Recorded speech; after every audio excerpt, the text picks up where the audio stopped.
बड़ा ही खूबसूरत सा सवाल है। क्वेश्चन में यहाँ पर ये कहा गया कि किसी वस्तु के विक्रय मूल्य के आधार पर हानि की गणना अगर 25% की जाती है तो लागत मूल्य के आधार पर हानि कितना होगा। अगर विक्रय मूल्य पर 25% का हानि है तो मेरे भाई क्रय मूल्य पर कितने का होगा।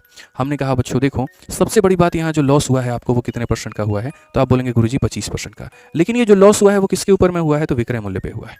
यानी 25% की वैल्यू कितनी होती है, तो 1/4 होती है। हम अगर देखेंगे तो ये विक्रय मूल्य के ऊपर में है और ये हमारा क्या है, तो ये हमारा लॉस है।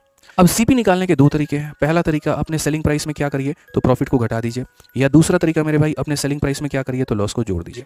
समझ में आ रहा है बात यहाँ पे। तो इतने में आपने बेचा, इतने का नुकसान हुआ है, तो इसका मतलब सेलिंग प्राइस आपका सीपी कितने का होगा, सेलिंग में लॉस को जोड़ दो, 4 में 1 को जोड़ दो, यानी 5 में आपने खरीदा। अब अगर आप चाहते हैं कि सर आपको लॉस परसेंट मिले तो वो भी आपको क्रय मूल्य के ऊपर में, तो ये देखिए आपको नुकसान कितने का हुआ है, 1 का हुआ है। कितने के ऊपर में हुआ है, तो 5 के ऊपर में हुआ है, और इंटू कितना करेंगे दोस्त यहाँ पर, तो 100%। सो बेसिकली हमारा कितना आंसर आएगा, तो 20%। ऑप्शन नंबर बी पर क्या हो जाएगा, बाहुबली, बिल्कुल हमारा सही उत्तर।